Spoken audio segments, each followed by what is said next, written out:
presence remains, because it's not possible to get rid of presence. Presence is the way in which we can experience, and it must not be felt that presence is a mistake. Presence is also the face or the dynamic expression of that absolute. They are like one thing, like a flower and its fragrance. They are like that. So the feeling of going beyond is not that you can discard presence. I mean, who would you be? You see, just to understand that the vital force and consciousness in the form expresses, that is the dynamic expression of that which we are, and not to keep feeling that it's a mistake and that's less, or it's just our active life, our active existence.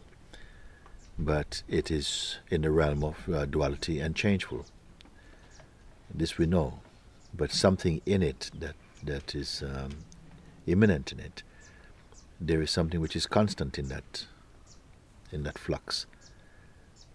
So it's not, they're two distinctly different things. There's not even two.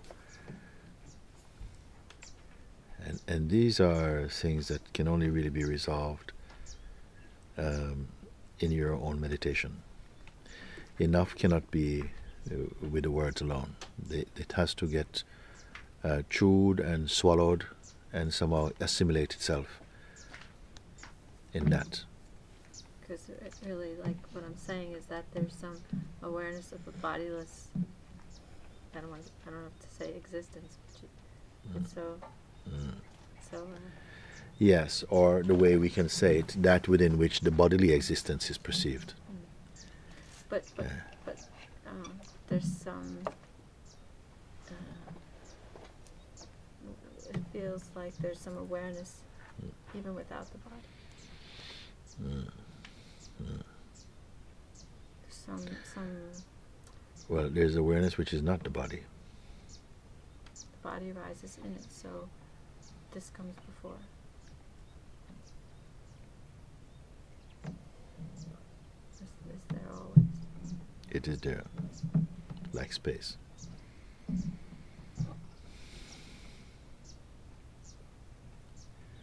For a human being, it has no value. For a human being, it has no value. It cannot be made use of. It doesn't give you an advantage. The human being is that aspect of consciousness which is in which consciousness can experience selfishness also. And constantly we're looking for what benefits us, what is to our advantage, what threatens our existence, and so on. So when we were having this investigation, he said something beautiful. He says, I see now that consciousness or awareness, the pure being, it has no meaning. But delusions have a lot of meaning. And I like having meanings and purpose. And that's what's giving me a problem. That was his insight. The truth has no value. Meaning it cannot be a commodity that, okay, I got the truth and I can use it again, so I can use to get something. This is untruth itself. When I say use the expression that this is my piranha question, because as one investigates, the questioner dissolves in the investigation. So there's nobody there to make use of awareness. There's only just the awareness within which there was an idea that finding the awareness would benefit someone. But finding the awareness got rid of the idea of being somebody, of a particular person. It leaves a sort of trace element is there a little bit, and that's okay. I think it's just for the joy of that consciousness, because experiencing should not be seen as, a mistake. We cannot see that this world is kind of like, is here for us to suffer. It's a mistake. It must be the pure joy of that also. the movie making of that absolute, the living movie. Mm-hmm.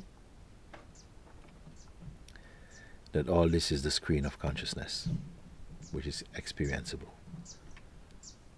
But it is a three-dimensional screen.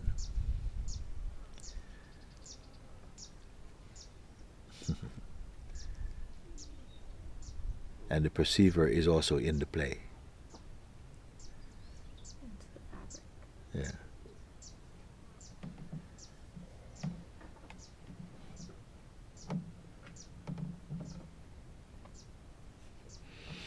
I guess what these type of contemplations do is that they kind of kill knowledge.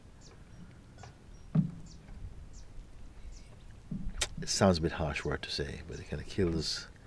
Shows that knowledge comes after. Yeah, it kills knowledge in the sense that, you know, there's strong aspiration for the individualized consciousness to get knowledge. But without understanding itself, the knowledge it gets is also illusory. It is not the highest. This is why self-knowledge is not like other knowledge. It's not a knowledge which requires two things. It's not one thing knowing another thing. This is why I said it's not phenomenal recognition. So, contemplation leaves you without the fuss of personalized perceiving. Also with the inquiry, it helps you to ask the right questions. Because we can be asking lots of questions which are of no value, even if you know the answer to them. Because the mind can take the form of that, of the question that asks all the question that multiplies questions. So it has to be the questions that, you know, subtract questions and brings very quickly the mind attention into silence again. Only then can you say that the concepts become a mirror. They must bring you back to silence. With the mind and the personality, it's always multiplying and bring you out into the field of diversity, and again somehow our powers get fragmented and you just forget. You have a state of a kind of distraction from this. I was thinking too about the mirror, because you were asking yesterday about the mirror. Yeah. The mirror is just a mirror, it just shows you the reflection. But Yeah. what happens is, okay, imagine if you went shopping, went shopping, and you had all these bags, and so many bags that you could just kind of barely see over the top, and you pass a mirror, and you catch a glimpse, but you're focusing on the bags, and the bags are in your way. So in a way, this mirror that you talk about, a lot of times we come to satsang with just full of our concepts and ideas and our knowledge and our knowing, and you might catch a glimpse in the mirror, but you're so busy with holding on to everything that you don't really see in the mirror. And also, if you're holding on to a lot of things, you won't have the interest to look in the mirror. You have to manage your burdens, which we won't perceive as burdens, actually. A question with me which has remained unanswered, that I've asked 2-3 years ago in Satsang, and it's remained unanswered. And in my personal experience, when I go to sleep, it's lights out. No past, no awareness. There's nothing before I am, as far as I can tell. And I've never been able to get an answer that will satisfy me. Okay. And so the last year or two, it's just like, okay, that's an unanswered question. We were talking last night, and the question that came up was, do you enjoy sleep? I don't know, because I'm not there. No, before we say this, because can there be enjoyment without you being there, as in the normal sense that you say, well, I'm not there? You know, because then you put it that your reality goes only up to the point of I am and not beyond. Yeah. So can there be a joy beyond the scope of I am? This is what we are speaking, no? So I started off yesterday by saying I love sleep. I came home yesterday. I said, I really look forward to sleep. I love sleep. Yeah. I love sleep. And then the question comes, well, I only know, somebody was saying, I only know that I slept well or not when I wake up. And I said, well, what is the evidence of that? Because your sheets look a mess. And you say, okay, my God, okay, so I must have had a rough night. I didn't sleep very well. You know, is that how you judge whether you had a good sleep or not? Because that was the statement, like, I only know when I wake up that whether I slept well or not. So it's almost meaningless. I don't know. I didn't know anything at all. So sleep is completely meaningless. Meaning of word meaning is the right word, but it's like, it's almost like non-existence. But I was still holding that I love sleep. Because I cited a couple of examples that for a while, at the moment it's not happening so much now. Because now I have dreams. And for a long time I don't have dreams. I would go somehow like in that state of deep sleep. And in total rest. And yet unawareness was there. Sometimes I'd be snoring or something, and then something would be aware of that, and then the response would come. I'm sorry about the snoring, but I'm not with my body at the moment. I'm kind of in a kind of contemplation, but I'm not with my body at the moment, and like this. But there would no change at all, actually, somehow. The deep sleep would continue. In the morning, I'd rise up very refreshed and very, very clear. When I start having dreams, I'm not getting up as fresh. But behind this, I'm still the same. Not as a abstract theoretical idea, but as a living truth, I'm still the same. This is if you want to put a measurement, I'm still the same in this place. I'm not putting so much attention on the body, although the body is knocking from the inside and saying, look, you need to give me some attention or something. And I would say that I enjoy sleep. There's a consciousness in the sleep which is not functioning, is not shopping, is not going out looking for things to participate in. And it's not dream. There is an awareness, but it's not particularly an awareness of. You can speak of awareness and you can speak of awareness of. One is dualistic, meaning, are you aware of what? That there are people coming. This is aware of. But there's an awareness that doesn't have to have an of attached to it. You see? Awareness of existing. Just awareness. Yeah. Just awareness. Existence may arise in it, but the fact, this is a very important thing, because sometimes we feel that we only begin to perceive when a thing is seen, and then the perceiver of it arises and comes into being or something like this. You see? Yeah. Like these tablets are here.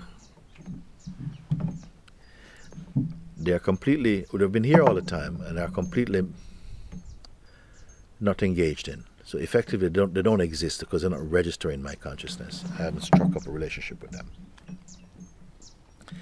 And the minute I see them, it reminds me that I need these tablets for the body to be kept in more balance. So then, the very seeing of them and the remembering of taking them gives rise to, in the mind, of someone who needs these tablets. Until then, this one didn't exist. But when the seeing of the tablet created the sick one, in a sense, you understand?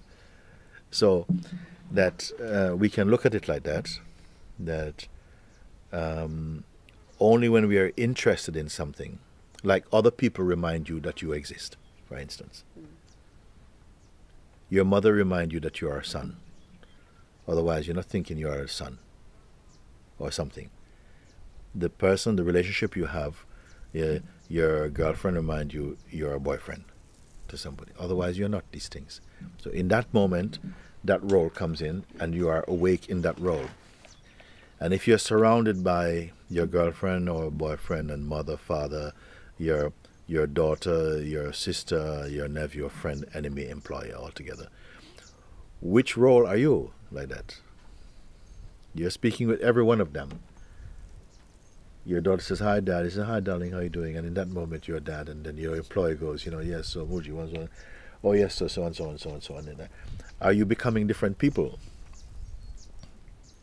So in a sense, it's like the role that we play seems to give a definition to our being for that moment, for the duration of that time. But beyond and outside of that, all those roles are only happening into a very neutral consciousness, which doesn't belong to anybody.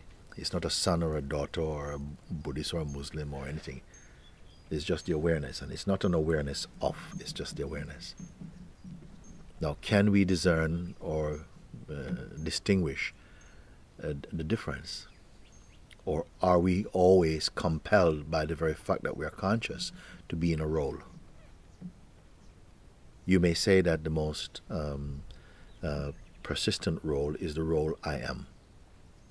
That as soon as the waking state is there, the major player is the I am, and everything reports to the I am.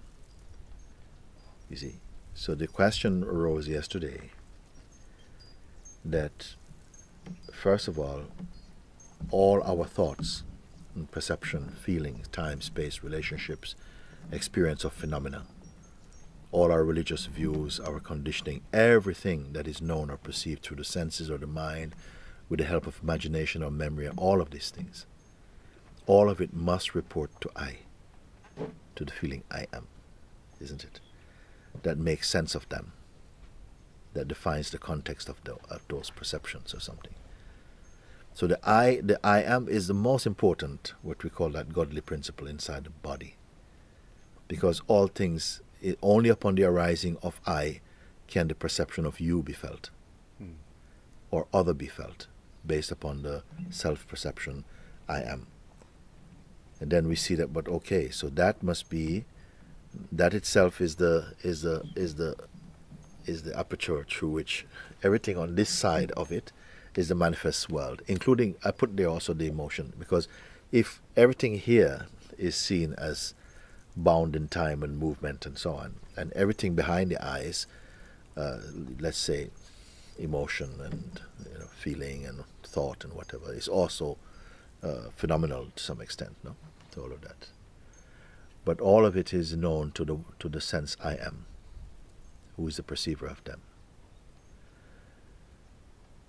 Then the highest practice of most religion is to distinguish between the I am and what I am perceives, to come to the unassociated I am. This is the height of spiritual pursuit, no?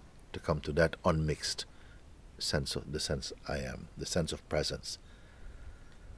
Then we say the sense of presence itself is also perceivable. Now, in some mindsets, that question cannot be embraced as yet.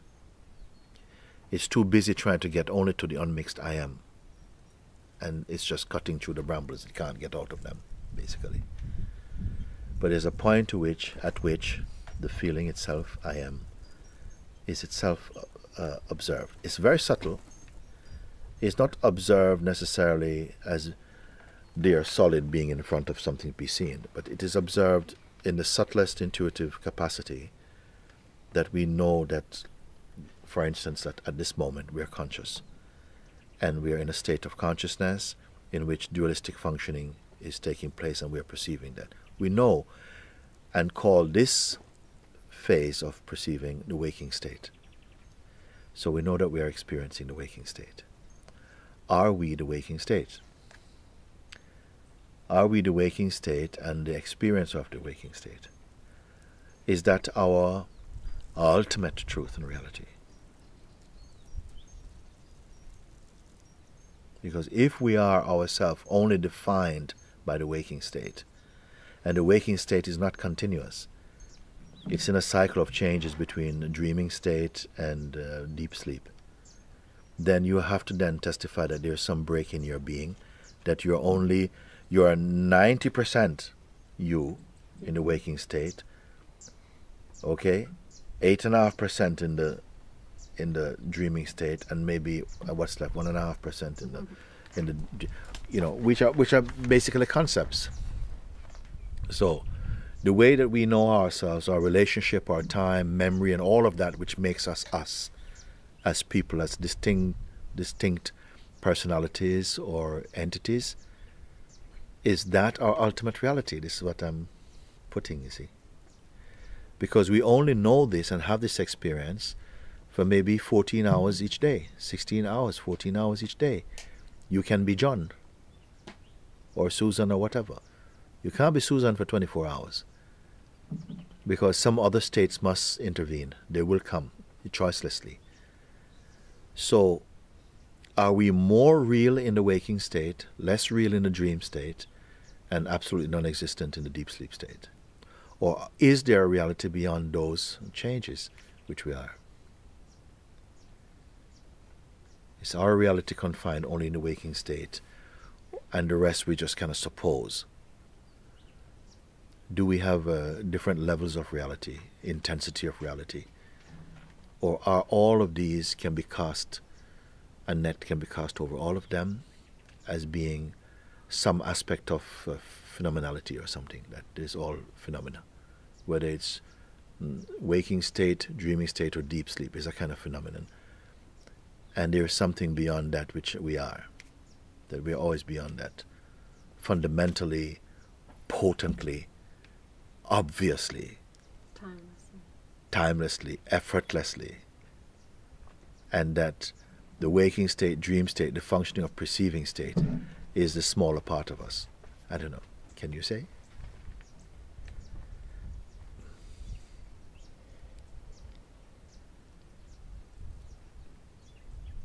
These contemplations are not only actually for answers.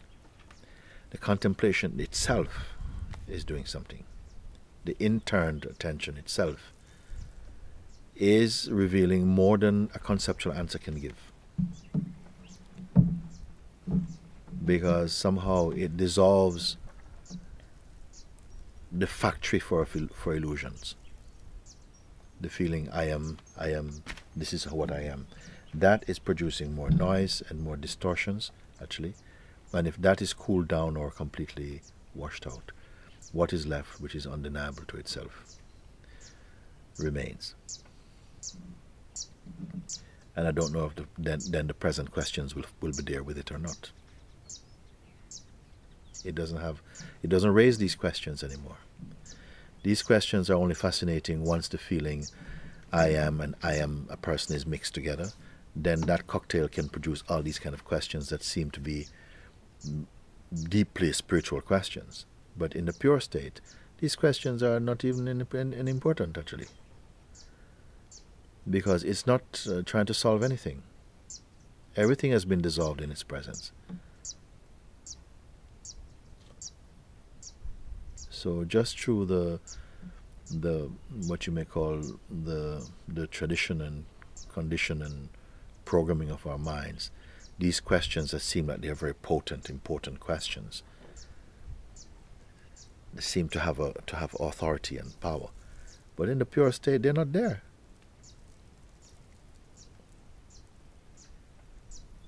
The birds know it, and the worms know it. They don't know it in a sense, they know it be it, but somehow at the same time they don't know it. Also, they don't know it.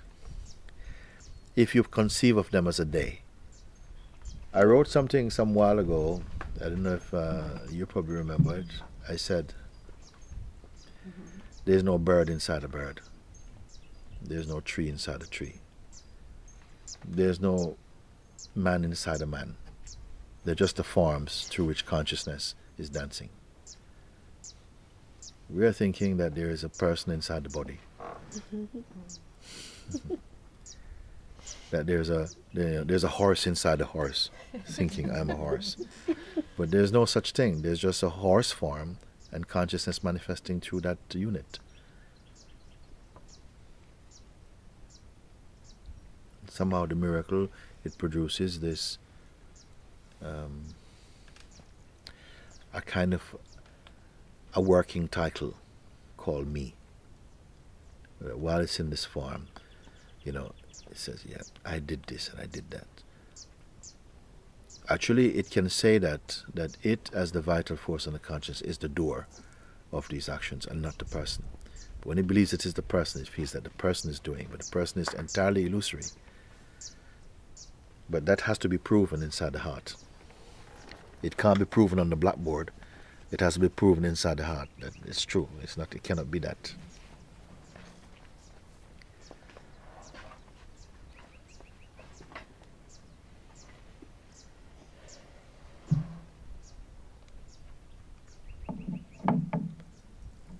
And then once it is somehow felt intuitively, then it's going to make way to actually demonstrate it to you.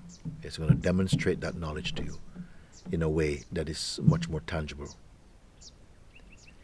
Once you make room for that understanding to open up, then it will demonstrate it. It will take on a three-dimensional form in order to speak the language we best are comfortable with.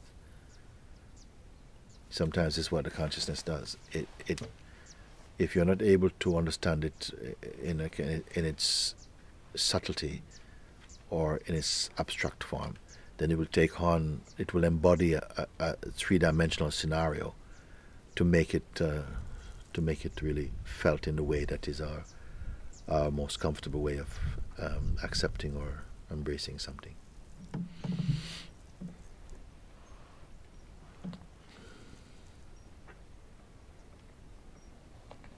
So it's really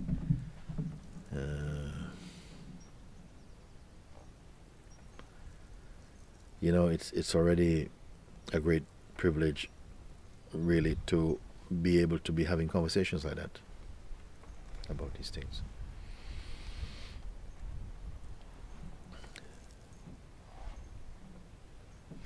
Out of our own kind of conditioning, somehow, far too much energy goes to serve our terrestrial existence, and not sufficient attention is put towards, really solving this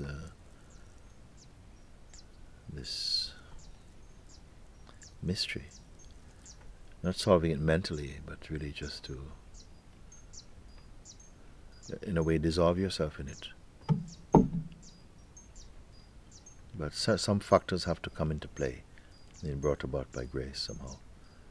That attraction is born inside you. Otherwise, it's like we are a little bit living like a fugitive to our own self. Because at a certain point it comes that it becomes so burningly, brightly clear that what is behind the physical eyes, looking through them, is the universal being itself, that create this body like a kind of a lens through which it can somehow have the taste of diversity and something. It produced it. Just like a spider produces a web out of its own body and then goes and lives inside the web. The consciousness has created all of this somehow and is immanent inside the creation, playing as both the form of it, the functioning of it, and the perceiver of the functioning, and beyond.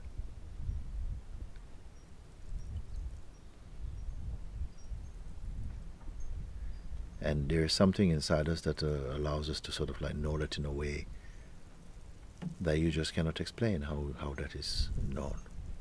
And it keeps on showing itself in innumerable ways, all its subtleties, its brightness, its beauty. But it seems to pour itself into some vessel that it most cleans and prepares to have that feeling. And if there is any strong lingering attachments to the person, it just somehow interferes a little bit with that. It brings in, grief and sorrow and false fears about, this is going to happen and all of this stuff. And there's nobody hearing these words. And there's no one to apply them.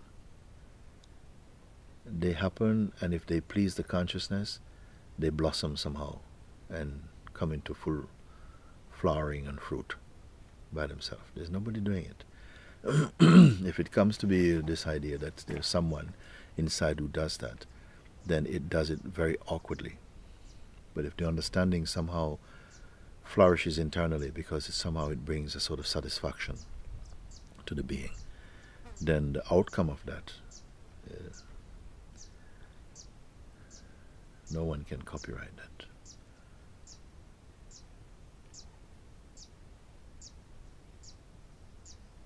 And that, I say, is part of the greatness of consciousness.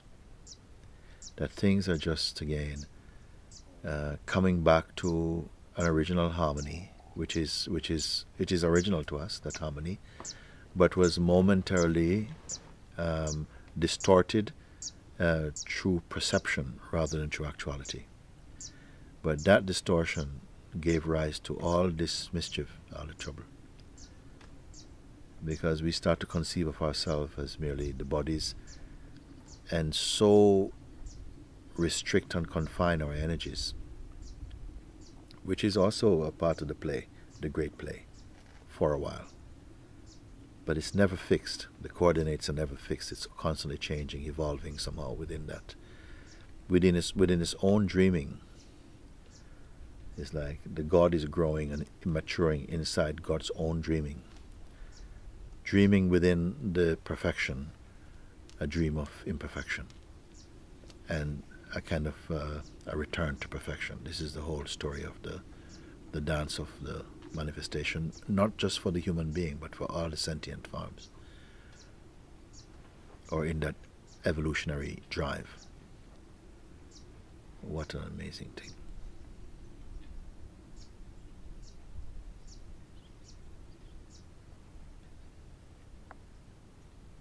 But even for whom is the amazement? The human form of consciousness always have to have something in the account. But the pure self does not need any account. It's just infinite capacity pouring unceasingly out of itself. It has no limitation, no restriction. Nothing has authority above it. And to come to the realization that you are one with that, my God. Even the demons will begin to sing hymns when they realize these things. That they are part of that grand play, that grand dance. So time and again, it's like our satsangs is bringing you back again to emptiness, time and again, time and again. And see how quickly it takes for you to fill up again. And again empty, and to get used to that natural being, which doesn't have to save up anything. Just out of its emptiness, this kind of emptiness, fullness, it can manifest anything without preparation, without run-ups, without practice. So fresh. Nothing in the existence is a rehearsal. Everything is fresh, except the mind of men. And so what people imagine, you can know. What people imagine, what would be like if you're empty, you'll be lost. You can know, now you know it. You can know that's that which is completely void, empty of any content, and see if you suffer. See if you're stupid. See if you're poor or rich or anything. See if you're retarded or incapacitated. Not at all. You're in your virile being and still empty.